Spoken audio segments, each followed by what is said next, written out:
Assalamualaikum warahmatullahi wabarakatuh. Kembali lagi dengan saya Latifah Aini, NIM 19002125 dari jurusan Administrasi Pendidikan Universitas Negeri Padang. Baiklah, kali ini kita masih membahas tentang materi Public Relation, di mana pada pertemuan kali ini kita akan membahas tentang Humas versus Marketing, Branding, dan Advertising. Sentral dari tiga kemampuan ini adalah komunikasi, hubungan dengan relasi, hubungan dengan seluruh lini yang ada di perusahaan atau lembaga tersebut, termasuk seluruh masyarakat yang menjadi target pemasaran kita. Sekarang kita coba lihat dan gali bagaimana perbedaan humas, bagaimana perbedaan PR dengan advertising, marketing, branding, dan lain sebagainya. Apakah sama? Kelihatannya memang sama, tetapi ternyata sangat berbeda. Maka kita akan kenali lebih jauh tentang persoalan ini. Sekarang coba kita pahami terlebih dahulu ada istilah MPR dan CPR. MPR itu adalah Marketing Public Relation dan CPR adalah Corporate Public Relation. Public Relation pada prinsipnya mau tidak mau akan terpecah dalam marketing public relation dan corporate-nya. Yang satu terkait dengan marketing, yang kedua terkait dengan corporate-nya. Maka banyak istilah-istilah ini banyak digunakan oleh suatu perusahaan atau lembaga manapun dalam konteks perjalanan kinerja public relation tersebut. Apabila ditanyakan untuk apa marketing public relation, maka jawabannya ternyata singkat. Ternyata marketing ini untuk membentuk citra perusahaan, memperbaiki dan meningkatkan citra perusahaan yang berdampak terhadap keputusan pembeli secara bisnis. Bahkan dari hasil riset atau penelitian, marketing public relation atau MPR ini tidak begitu saja atau tidak serta-merta mendorong keputusan pembelian, melainkan secara tidak langsung itu dilakukan melalui citra perusahaan. Semakin baik citra perusahaan atau lembaga atau korporatnya, itu memudahkan penjual untuk merealisasikan apa yang menjadi kinerjanya kepada publik eksternalnya. Menjadi lebih terbantu dan lebih mudah. Kenapa? Karena semakin diyakini dan semakin percaya klien terhadap perusahaan kita, maka semakin gampang melakukan penjualan, dan itu merupakan hukum alam. Jadi yang paling utama dari sudut persoalan ini adalah seberapa citra yang telah dibentuk atau yang sudah ada. Kalau ternyata buruk, seberapa buruk dan bagaimana pola untuk memperbaikinya? Bagaimana respon yang harus dilakukan oleh perusahaan untuk memperbaiki nama baik atau citra perusahaan yang telah terlanjur buruk? Tapi sekali lagi diingatkan bahwa memperbaiki citra perusahaan atau lembaga jauh lebih amat berat dibandingkan dengan membentuk. Kalau membentuk, kita hanya berbuat dan berpikir soal strategi apa untuk menguatkan dan memunculkan citra yang baik di mata publik kita. Tetapi kalau memperbaiki berarti sudah rusak duluan. Mengganti atau merubah paradigma tidak hanya bisa dilakukan hanya dengan strategi, tetapi butuh waktu untuk meluruskan kepercayaan publik. Jadi jangan sampai citra ini rusak dulu. Bukan berarti memperbaiki itu tidak bisa merubah, tetapi butuh energi, khususnya waktu dan biaya yang sangat panjang dan besar. Maka yang paling diantisipasi oleh praktisi PR adalah jangan sampai terlanjur buruk citra dari perusahaan tempat mereka bekerja. Sekarang kita lihat perbedaan antara MPR dengan CPR. Jadi MPR itu merupakan marketing public relation. Itu merupakan proses perencanaan, pelaksanaan, dan evaluasi berbagai macam program yang mendorong nilai beli dan minat beli serta kekuasaan konsumen melalui penyampaian informasi dan komunikasi yang meyakinkan dan usaha memperlihatkan bahwa perusahaan dan produk yang kita keluarkan, yang kita publish itu memang sesuai dengan kebutuhan, dengan keinginan dan kepentingan minat masyarakat. Sebagai konsumen utama konsep public relation. Bagaimana dengan CPR atau Corporate Public Relation? CPR ini adalah fungsi manajemen perusahaan dan tujuannya adalah untuk mendukung tujuan masyarakat. Jadi corporate fokusnya bukan hanya kepada penjualan saja, tapi pada corporate untuk mendukung tujuan masyarakat. Alat dan teknik, kalau bicara tentang teknik dan PR yang sering digunakan untuk menunjang marketing atau sasaran penjualan suatu bisnis, kita menyebutnya komunikasi marketing atau marketing public relation. Praktisi PR atau praktisi kehumasan yang bekerja di bidang ini biasanya akan tergabung, khususnya di Indonesia, tergabung dalam divisi marketing public relation yang berorientasi marketing, dibentuk oleh suatu divisi baru yang katanya bernama komunikasi marketing. Prakteknya yang kita lihat dapat kita lihat saja di perusahaan-perusahaan nanti di mana kita bekerja. Akan seperti apa konsep perjalanan dari komunikasi dan marketing itu. Banyak pengelola marketing menerapkan PR sebagai pendukung usaha promosi dalam rangka marketing mix. Marketing mix itu merupakan pembaharuan dari pemasaran yang dilakukan oleh perusahaan mulai dari produk, place and promotion, atau disebut juga dengan 4P. Namanya 4P ini product, place and promotion ini diambil dari pendapat Stein pada tahun 1992. 4P itu istilah yang diberikan oleh Stein pada tahun 1992 bahwa promosi dalam marketing disebut dengan mix atau pembaharuan pemasaran itu adalah mix dari produk, place and promotion. Maka sekarang kita lihat sesuai dengan topik yang kita bahas tadi, apa perbedaan PR dengan advertising. Perbedaan PR dengan marketing, apalagi perbedaan PR dengan branding.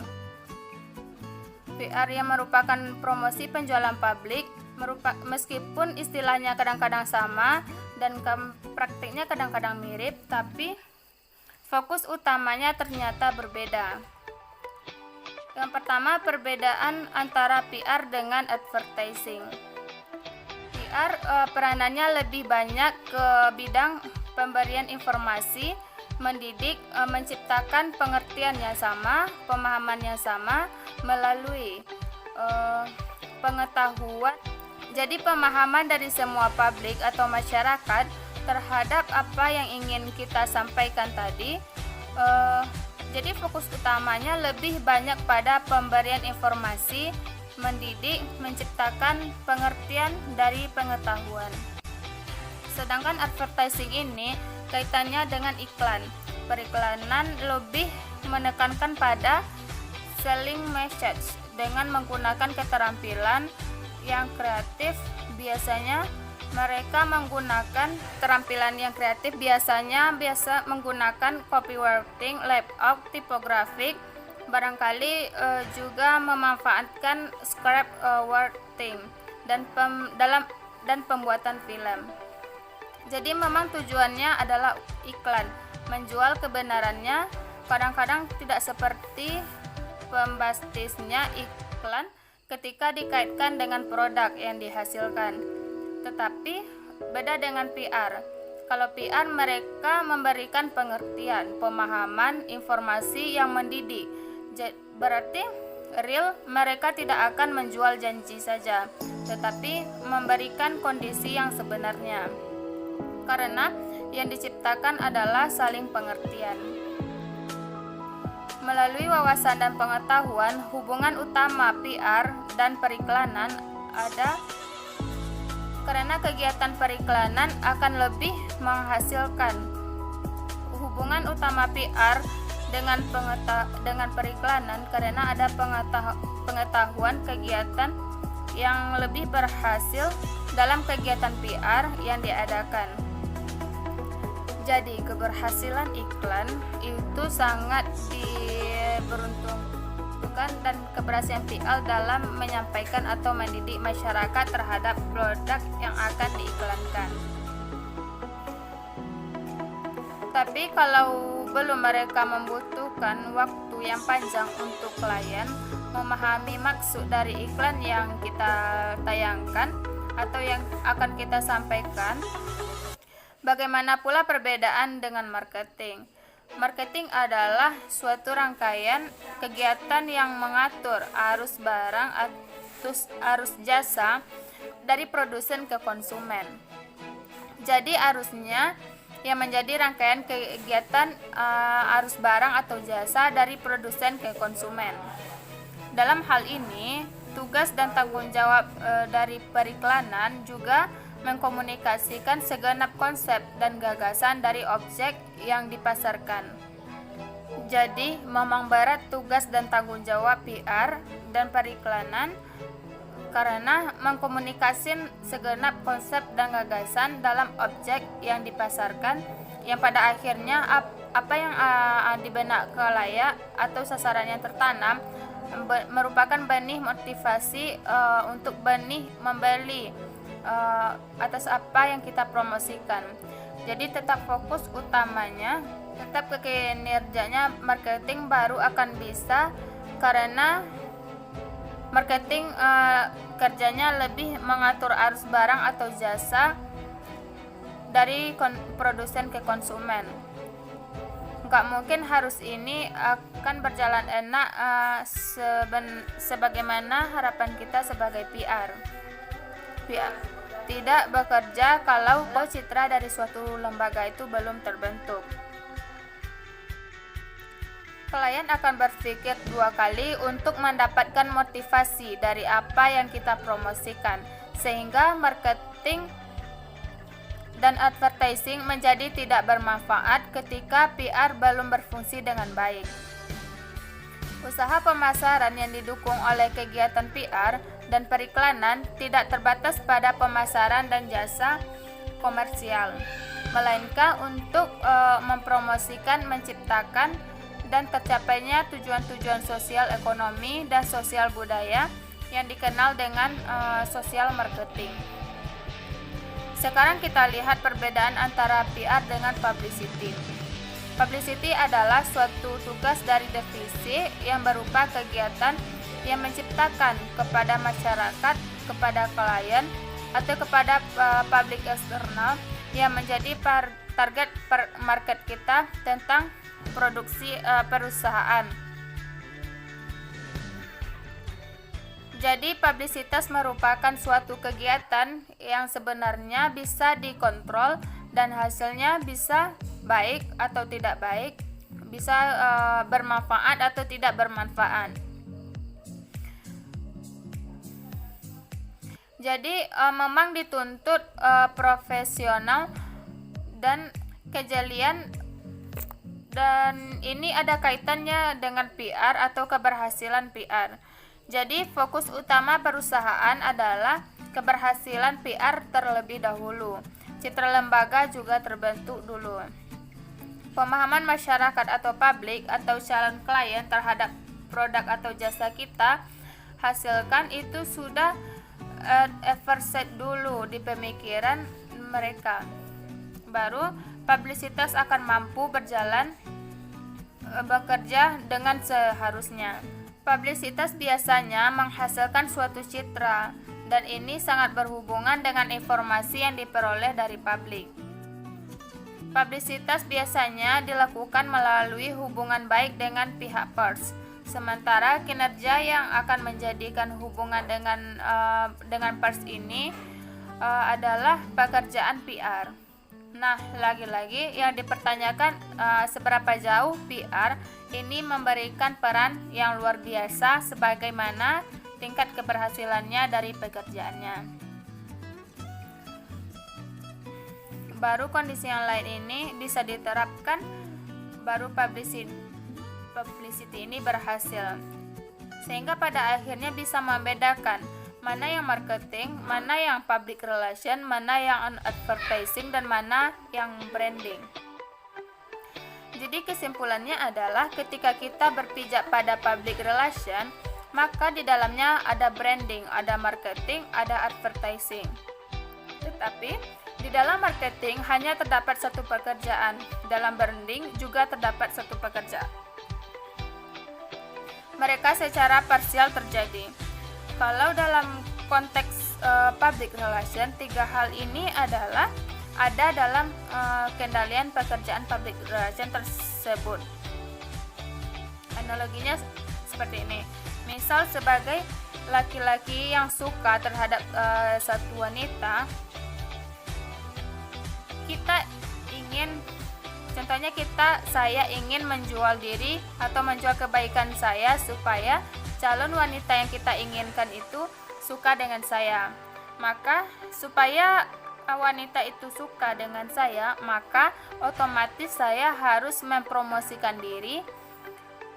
Dan kalau dengan marketing, saya akan bilang begini: Hi girls, you have to know that a good lover, please. Jadi kita sampaikan bahwa saya adalah seorang yang sangat mencintai dan saya adalah orang yang setia.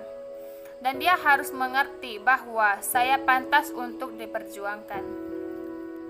Jadi, kalau untuk meyakinkan orang lain dalam konteks marketing adalah menjualnya dulu supaya orang lain tahu kenapa, karena orang lain tidak akan pernah tahu tentang produk dan si wanita itu tidak tahu tentang siapa kita. Jadi membuat dia tahu dari mana, maka kita harus menjelaskan siapa kita yang sebenarnya. Kalau advertising yang namanya juga iklan harus berkali-kali dulu untuk menjelaskan kepada orang banyak. Dia akan mengatakan, "Hi girls, please you have to know that I'm a great lover.